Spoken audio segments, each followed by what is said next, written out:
Welcome to SWAYAM NPTEL course on food microbiology for safe and sustainable food systems. We were discussing microbial growth, and the last class we have discussed the intrinsic factors for the growth. Now in this class we will be discussing extrinsic factors, and this concept covered in this class will be the temperature, time, types of packaging or atmospheres, storage, holding conditions, relative humidity, oxygen and other factors.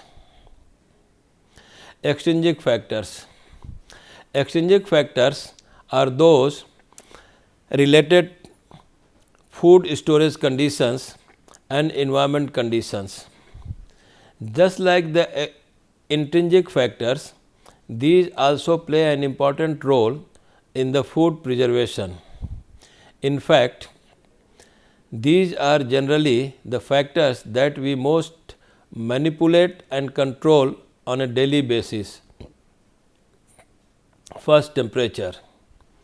Temperature is one of the most relevant factors on microbial growth.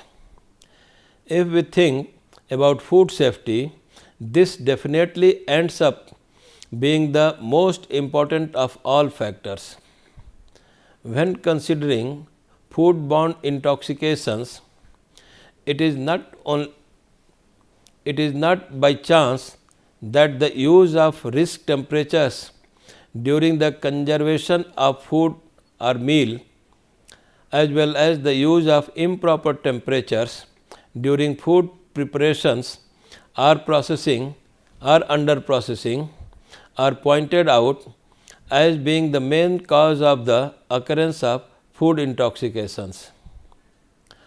All microorganisms have a defined temperature range in which they grow, with a minimum, maximum and optimum. An understanding of the interplay between time, temperature and other intrinsic and extrinsic factors is crucial to selecting the proper storage conditions for a food product. Temperature has dramatic impact on food. Temperature has dramatic impact on both the generation time of an organism and its lag period. Over a defined temperature range, the growth rate of an organism is classically defined as an Arrhenius relationship. The log growth rate constant is found to be proportional to the reciprocal of the absolute temperature, that is G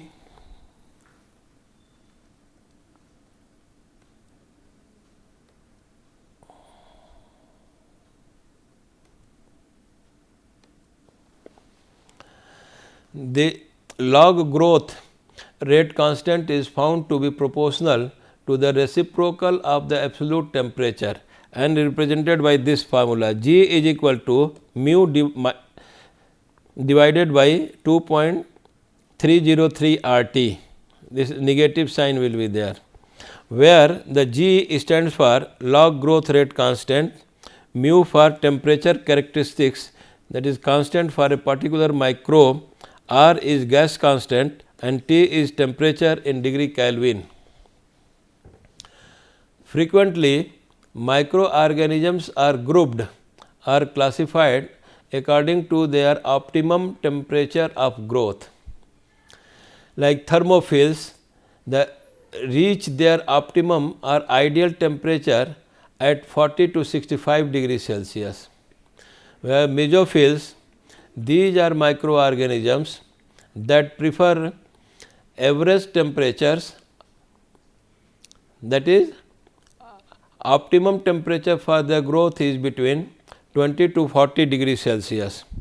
The psychrophils are the microorganisms that grow well at 0 degrees Celsius, although their optimum temperature is 15 degrees Celsius or under.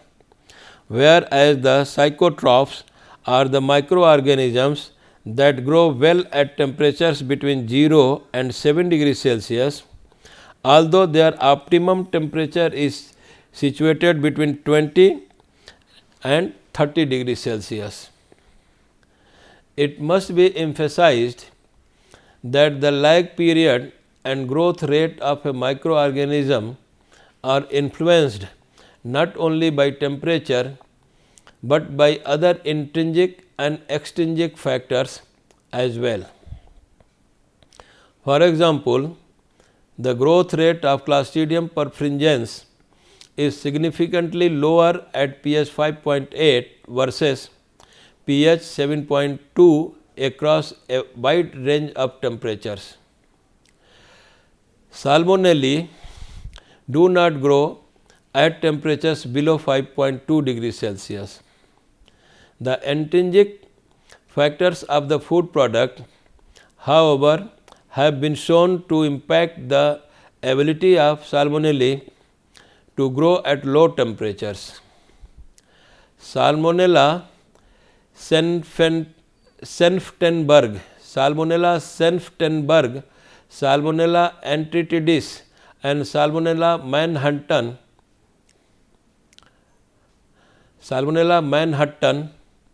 were not able to grow in ham salad or custard held at 10 degrees Celsius, but were able to grow in chicken held at 7 degrees Celsius. This table shows the minimum, optimum and maximum temperature range for different prokaryotics like thermophils, mesophils, psychrophils and psychotrophs. Microbial growth is slower if the temperature to which they are exposed to decrease or increase in relation to the optimum temperature. Microbial growth stops when temperatures are under the minimum value or above the maximum value, but do not always result in the death of the microorganisms. As long as very high temperatures used during cooking food allow the destruction of a major part of microorganisms, the same does not happen at low temperatures. Freezing does not cause the destruction of microorganisms. It only maintains them in an inactive state. Unfreezing will eventually allow them to develop. Therefore, the correct use of temperatures during the maintenance food and food product is fundamental for its preservation and longer shelf life. This picture shows the different temperature range at which the maximum and slow growth will take place. Like the temperature between 36 to 37.7, there is rapid multiplication of microorganisms, whereas the temperature between 36 to 15 and 37 to 40, multiplication will be there, but not as faster as the previous temperature range. And the temperature beyond 15 to 7.2 degrees Celsius and after 40 and 62.8 degrees Celsius, the slow multiplication will take place. The time is also a factor in determining the growth of the microorganisms. This figure also shows the same thing, that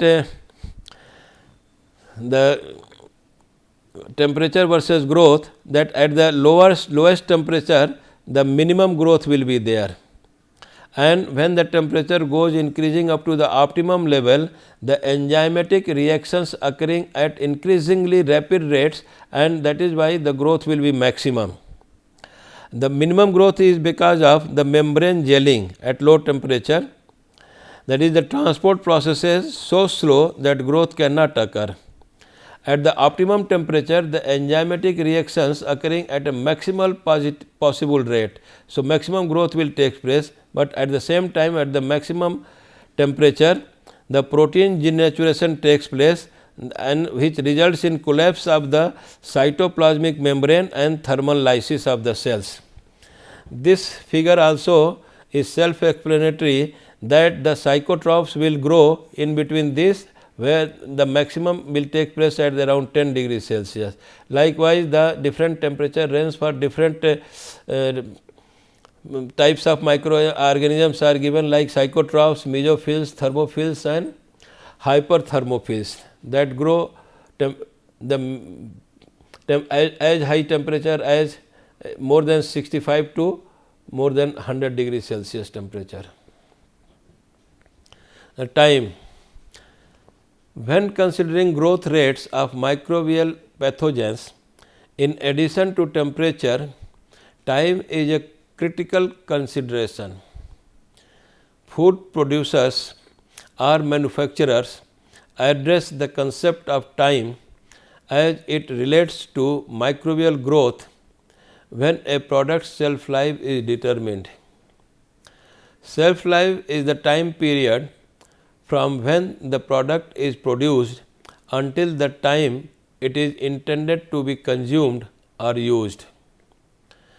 Several factors are used to determine a product's shelf life, ranging from organoleptic qualities to microbiological safety. Under certain circumstances, time alone at ambient temperatures can be used to control product safety.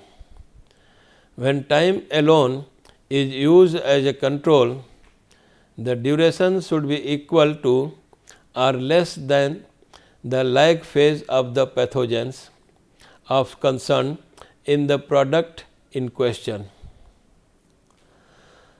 For refrigerated food products, the shelf life or use period required for safety may vary depending on the temperature at which the product is stored. For example, the lag time for growth of Lactobacillus monocytogenes at 10 degrees Celsius is 1.5 day, while at 1 degree Celsius lag time is approximately 3.3 days.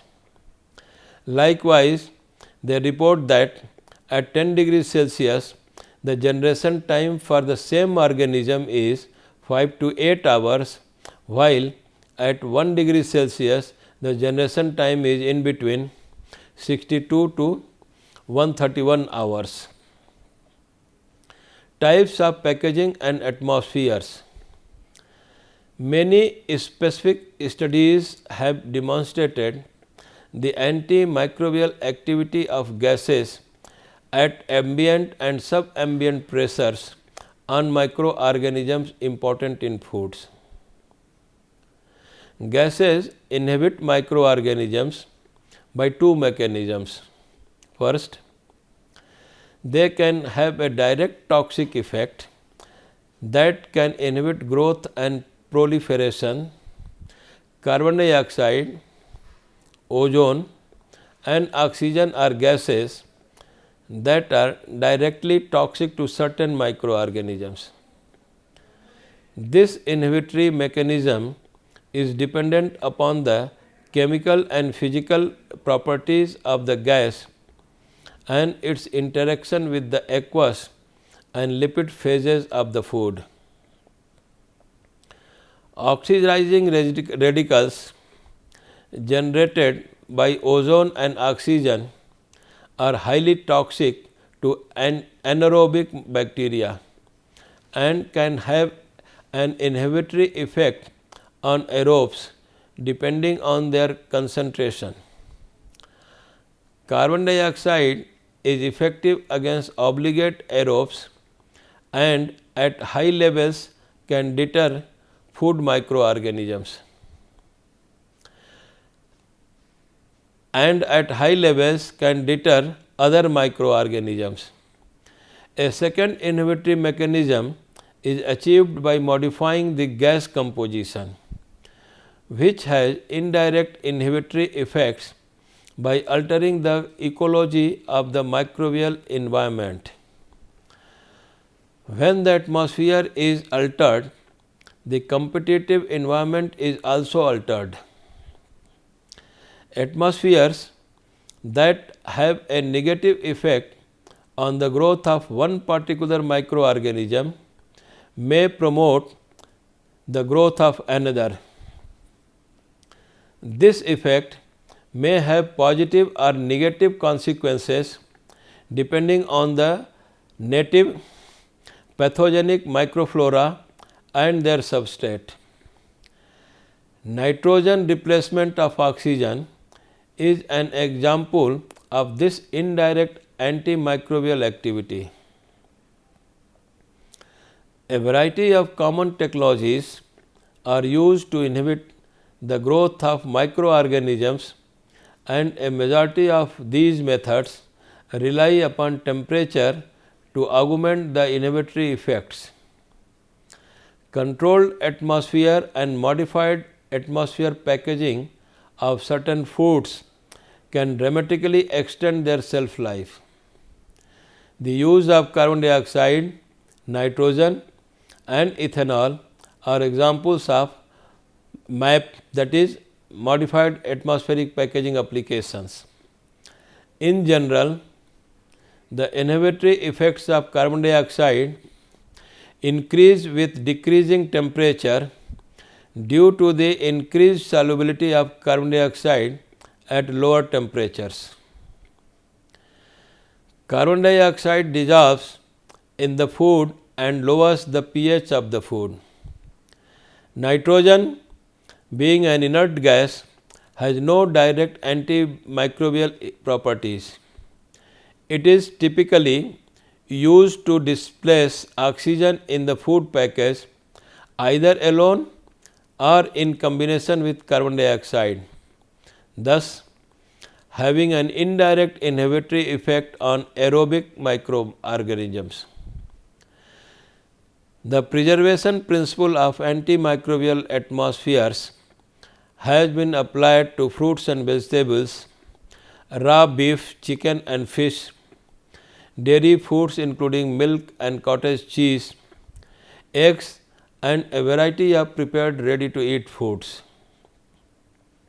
In MAP, package barrier properties have a major effect on the microbial growth by influencing the time in which the selected modified atmosphere gases remain in contact with the product and the rate at which oxygen enters the package. The major safety consideration in extending shelf life of foods by MAP or related technologies is the loss of sensory cues to spoilage provided by bacterial growth. Without spoilage bacteria indicators, it is conceivable that a food could have acceptable organoleptic quality but be unsafe. The effect of loss of competitive inhibition by spoilage bacteria is more pronounced on the facultative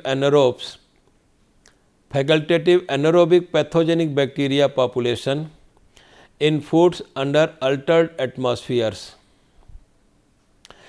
This figure denotes a special case of packaging the fresh California plum.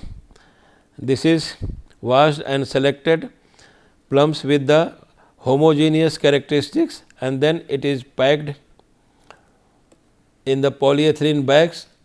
Then the atmosphere is modifying by manipulating the carbon dioxide, nitrogen and air controls. Then it is stored at 21 degrees Celsius and 4 degrees Celsius, and it is obvious that at 21 degrees Celsius it is spoiled completely, whereas at 4 degrees Celsius it lasts for the 21 days.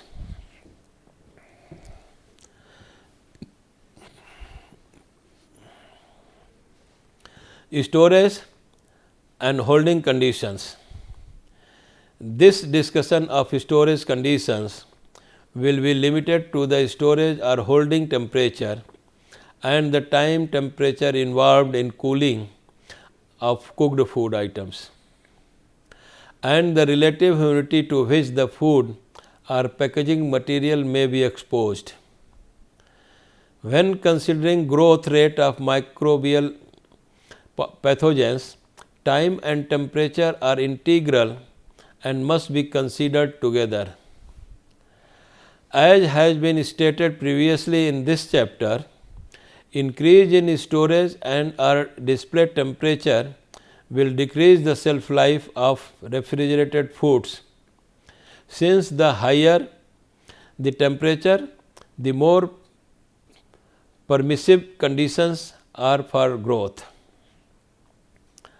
At the same time, those foods that have been cooked or reheated and are served or held hot may require appropriate time temperature control for safety. For example, the primary organism of concern for cooked meat and meat containing products is Clostridium perfringens. Illness symptoms are caused by ingestion of large number of vegetative cells, approximately more than 108. The organism has an optimal growth range of 43 to 47 degrees Celsius and growth range of 12 to 50 degrees Celsius. Generation times as short as 8 minutes have been reported in certain foods under optimal conditions. Thus, time temperature management is essential for product safety. Relative humidity. A very high relative humidity level favors microbial growth, especially those that are found on surfaces. For some time now, dehydration and drying techniques have been used to maintain foods for longer periods of time. However, foods must be stored in low relative humidity conditions. Otherwise, the humidity that is present in the surrounding environment will eventually end up increasing the amount of water in foods and consequently increase the risk of microbial proliferation. This picture is again self-explanatory that as the relative humidity increases, the growth intensity of green molds, mucorales, Geotrichum candidum and bacteria, they all increases. The another important extrinsic factor is oxygen. Oxygen is fundamental for the survival of many organisms.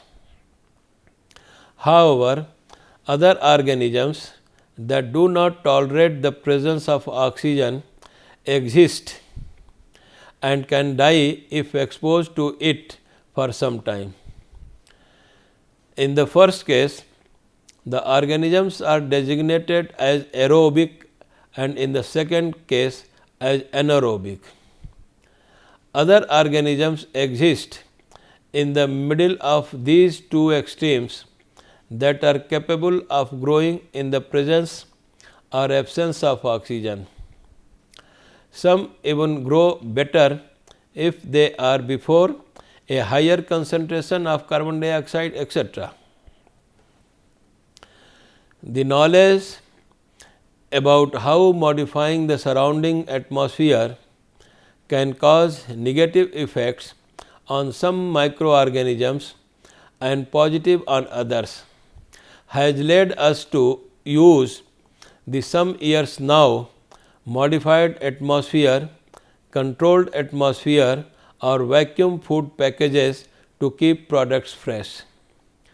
Today, it is vulgar to find fresh produce, that is meat, vegetables, etc., in packages with a modified atmosphere indication. These techniques allied to refrigeration have a positive effect on the increase of the product shelf life by delaying the proliferation of microorganisms. This picture is also self-explanatory that obligate aerobes, they require oxygen and cannot survive without it. Here is it is in the high concentration of oxygen only they will survive, whereas at the low concentration there will not be growth. For facultative aerobes, they use oxygen, but they can survive without it, and that is why the density of these organisms is frequently or homogeneously distributed. Likewise, the aerotolerant anaerobes, they do not use oxygen, but they can grow in its presence also, and that is why it is more homogeneously distributed and grown in the picture. Obligate anaerobes, they are unable to use the oxygen and cannot survive, and that is why they are concentrated near the low oxygen area. Whereas the microaerophils, they use oxygen, but only at very low concentrations, that is why other factors. There are many possible ways to avoid or reduce microbial growth on foods. However, what is the most effective procedure? If manipulating some factors does not bring on great complications, other factors are not always possible to manipulate. That is, at least without having to profoundly modify the food. Generally, microorganisms present in certain foods are never or almost never submitted to the pressure of selection based on only one factor. So, a certain food can have an average pH level, but as the low level of available water and is stored in a vacuum package and is also refrigerated. If there exist microorganisms capable of growing easily at that pH level, they probably won't be able to do so with the amount of available water or with the present oxygen concentration or with the storage temperature used. Therefore, the existing joint action of various factors is going to make a selective action over the present microorganisms simultaneously. This joint action was denominated as the hurdle concept, which can be compared to a hurdle competition where not every athlete is capable of overcoming all hurdles, that is the obstacles. That is all for today. Thank you very much.